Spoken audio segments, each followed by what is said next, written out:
Hi friends ఈరోజు నేను మీకు రౌండ్ షేప్లో గొలుసు కుట్టు అనేది ఎలా కుట్టాలనేది చూపిస్తారు చూడండి. మగ్గం నీడిల్తో ఈ రౌండ్ షేప్ అనేది కుట్టడం వస్తే మీరు ఏ డిజైన్ అయినా కుట్టగలుగుతారు. ఇది రౌండ్ షేప్స్ అనేవి మీరు ప్రాక్టీస్ చేయాలా. ఈ రౌండ్ షేప్స్ కాకుండా మీకు ఏమైనా రౌండ్ సర్కిల్లో ఉండే ముగ్గులు కానీ మీకు ఏవి నచ్చితే అవి ఒకటి డ్రాయింగ్ లాగా గీసుకొని అవి కుట్టడం ప్రాక్టీస్ చేయండి. నేను చూపిస్తా చూడండి. ఇక్కడ సిల్క్ థ్రెడ్తో చూపిస్తున్నా ఫ్రెండ్స్. నిన్న కాటన్ థ్రెడ్తో చూపించాను కదా, ఇవాళ సిల్క్ థ్రెడ్తో చూపిస్తున్నాను. సిల్క్ థ్రెడ్ని 2 పేటలుగా తీసుకొని దాన్ని 2 చివర్ల ముడేసేయండి. ఇక్కడ నేను చూపిస్తున్న విధంగా 2 చివర్ల ముడేసేసి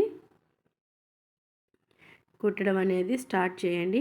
వీడియో అనేది ఎక్కడ స్కిప్ చేయమాకని ఎండ్ వరకు చూడండి. నచ్చితే లైక్ చేయండి, షేర్ చేయండి, ఇంకొంతమందికి షేర్ చేయండి ఫ్రెండ్స్.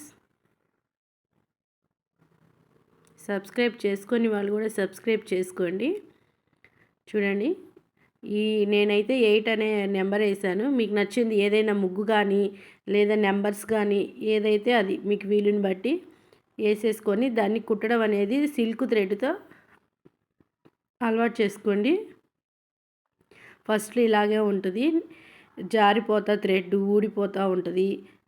నిదానంగా ప్రాక్టీస్ చేసే కొద్దీ కుట్టడం అనేది అలవాటైంది మీకు.